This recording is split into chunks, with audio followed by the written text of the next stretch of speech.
নমস্কার বন্ধুরা, কেমন আছেন সবাই? সকলকে স্বাগত জানাই আমার চ্যানেলে। আজ আমি আপনাদের সাথে শেয়ার করব কামরাঙা দিয়ে একটি চাটনির রেসিপি। তো ভিডিওটা প্রথম থেকে শেষ পর্যন্ত দেখবেন, আশা করি ভালো লাগবে আপনাদের। বন্ধুরা দেখুন, এখানে আমি দুটো কামরাঙা নিয়ে নিয়েছি। এটা গাছের টাটকা তাজা কামরাঙা। তো আমি এখানে একটা বড় সাইজের একটা ছোট সাইজের কামরাঙা নিয়ে নিয়েছি। এখানে আমি কামরাঙাগুলো খুব সুন্দরভাবে তারার মতো কেটে নিয়েছি। তো এটা দেখতেও ভালো লাগছে, বেশ ফুলের মতো। তারপরে আমি এখানে একটা গ্যাসে কড়াই গরম করে নিয়েছি। তার মধ্যে দিয়ে দেবো সরষের তেল, দিয়ে দেবো দুটো শুকনো লঙ্কা একটু ফাটিয়ে নিয়েছি, হাফ চামচ মতো কালো সরষে, আর একটা তেজপাতাকে দু টুকরো করে দিয়েছি। এখানে হাফ চামচ মতো আদা আমি গ্রেট করে নিয়েছি, সেটাও দিয়ে দেবো এবং সবগুলো খুব ভালোভাবে ভেজে নেব। তো এখানে আমার আদাটা প্রায় ভাজা হয়ে গেছে। আমি এখানে যে কামরাঙাগুলো কেটে রেখেছিলাম সেটা দিয়ে দেবো এবং সেটাও দিয়ে পরে খুব ভালোভাবে ভেজে নেব। আমাদের বাঙালিদের শেষ পাতে একটু চাটনি না হলে খাওয়াটা ঠিক একটা জমে না।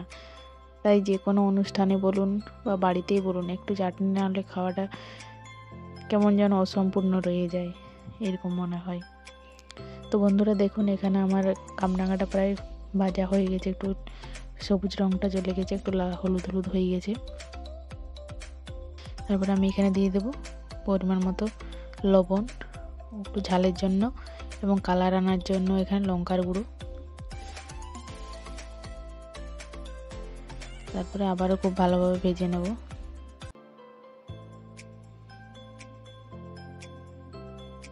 তো বন্ধুরা দেখুন, এখানে আমার ভাজা হয়ে গেছে।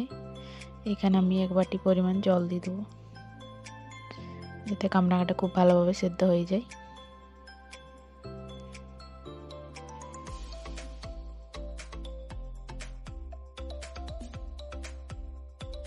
এই কামরাঙাগুলো চাটনি করে খেলেও ভালো লাগে, আবার যদি আমরা এমনিতেও মাখা করে খাই তাও কিন্তু বেশ সুস্বাদু লাগে।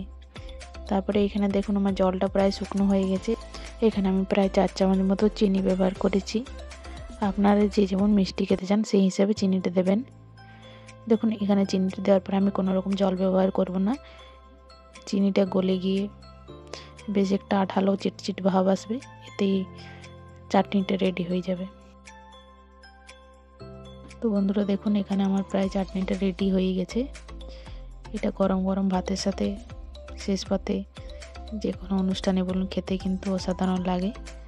আপনারা অবশ্যই একবার হলেও বাড়িতে বানিয়ে দেখবেন এইভাবে, আশা করি ভালো লাগবে আপনাদের। ভিডিওটি ভালো লাগলে অবশ্যই একটা লাইক কমেন্ট করবেন এবং চ্যানেলটি সাবস্ক্রাইব করে পাশে থাকবেন। তো বন্ধুরা আবারও দেখা হবে আপনাদের সাথে নতুন কোনো রেসিপি নিয়ে। ততক্ষণ ভালো থাকবেন, সুস্থ থাকবেন। ভিডিও দেখার জন্য ধন্যবাদ।